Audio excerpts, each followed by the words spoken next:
कभी सोचा है कि कुछ लोग किसी भी टॉपिक के बारे में इतना सब कुछ कैसे जान लेते हैं? क्या वो बस ज्यादा स्मार्ट हैं या उनके पास कोई सीक्रेट है? आज हम उसी सीक्रेट को समझने वाले हैं। देखिए, डीप रिसर्च सिर्फ एक काम नहीं है, ये एक कला है, एक तरह की सुपर पावर। तो चलिए इस कला को साथ मिलकर सीखते हैं। हम सब स्क्रोलिंग की दुनिया में जी रहे हैं, है ना? ये पैसिव है, आसान है और जो भी हम देखते हैं उसे पलक झपकते ही भूल जाते हैं। लेकिन डीप रिसर्च वो कुछ और ही चीज़ है। ये एक्टिव है, इसमें थोड़ी मेहनत लगती है और जैसा कि हम देखेंगे ये मेडिटेशन करने जैसा है। ये सिर्फ जानकारी इकट्ठा करने के बारे में नहीं है, बल्कि उसे सच में समझने और उसे अपना बनाने के बारे में। और ये सिर्फ मैं नहीं कह रहा हूँ, एक पीएचडी रिसर्चर ने इसे बहुत खूबसूरती से समझाया है। रिसर्च प्रोसेस में सच में कुछ मेडिटेटिव हो सकता है। ये हमें अपनी रोजमर्रा की जिंदगी में अपने आसपास की दुनिया को और ज्यादा ध्यान से देखने में मदद करता है। तो इसे एक बोझ की तरह देखने की बजाय क्यों ना इसे अपने दिमाग के लिए एक मजेदार कसरत की तरह देखें? तो ठीक है, इस सफर की शुरुआत कहाँ से करें? किसी भी बड़े एडवेंचर की तरह इसकी शुरुआत होती है एक साफ सुथरे लक्ष्य के साथ।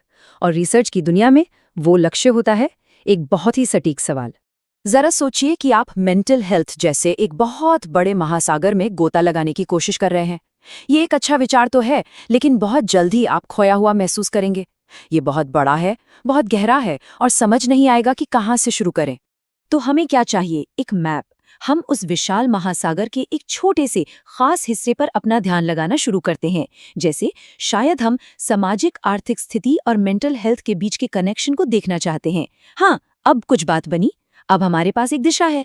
और फिर हम अपने असली लक्ष्य तक पहुंचते हैं। एक ऐसा सवाल जो एकदम क्रिस्टल क्लियर है।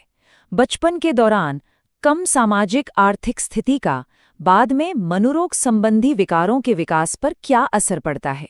बस यही फर्क है। एक अच्छा सवाल ही अच्छे जवाबों की नींव होता है।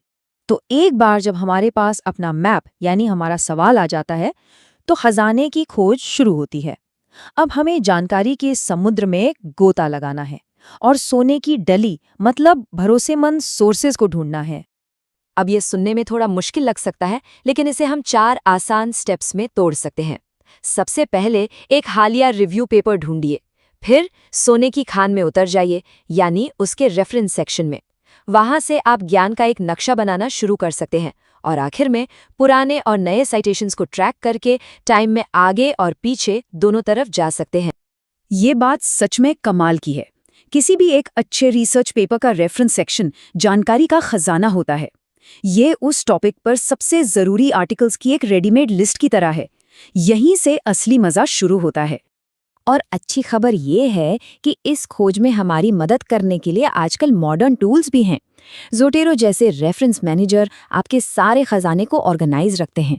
रिसर्च रैबिट जैसे टूल आपको छिपे हुए कनेक्शंस दिखाते हैं। और गूगल स्कॉलर जैसा सर्च इंजन तो हर खजाने के शिकारी का सबसे अच्छा दोस्त है ही। तो मान लीजिए कि आपको सोना मिल गया है, लेकिन क्या वो असली है? देखिए, जानकारी ढूंढना तो सिर्फ आधी लड़ाई है। असली चुनौती तो उसे एक रिसर्चर की तरह, एक जासूस की तरह आलोचनात्मक नज़र से पढ़ने और परखने में है। तो अब आता है $1 मिलियन का सवाल, हम पक्षपाती या सीमित रिसर्च को पहचानते कैसे हैं?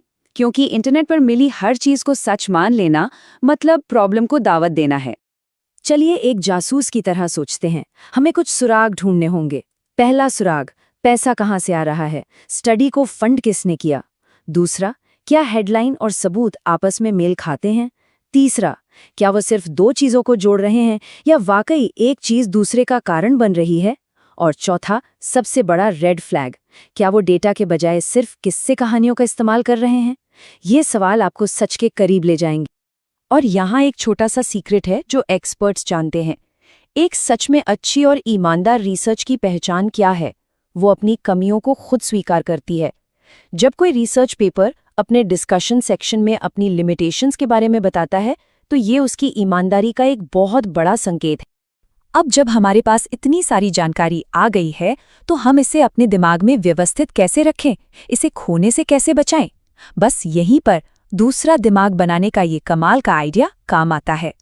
तो ये दूसरा दिमाग है क्या? सोचिए कि ये आपके रिसर्च प्रोजेक्ट के लिए एक पर्सनल लैब नोटबुक है, एक डिजिटल जगह जहां आप जो कुछ भी पढ़ते हैं, जो आपके विचार हैं और यहाँ तक कि जो आपके अधूरे सवाल हैं, सब कुछ रिकॉर्ड करते हैं। ये आपके ज्ञान को ऑर्गेनाइज्ड रखता है और हमेशा आपकी उंगलियों। और यहाँ एक प्रो टिप है, काश ये मुझे किसी ने पहले बताया होता। अपने नौसिखिया सवालों को लिखना कभी मत भूलिए। जब हम किसी टॉपिक के लिए नए होते हैं ना, तो हमारे मन में सबसे बेसिक और अक्सर सबसे बेहतरीन सवाल आते हैं। बाद में जब हम और जान जाते हैं तो उन सवालों को याद रखना लगभग नामुमकिन हो जाता है। अब हम इस पूरे प्रोसेस के दिल में पहुंच गए हैं, एक ऐसा स्टेप जो सिर्फ जानकारी को असली ज्ञान में बदल देता है।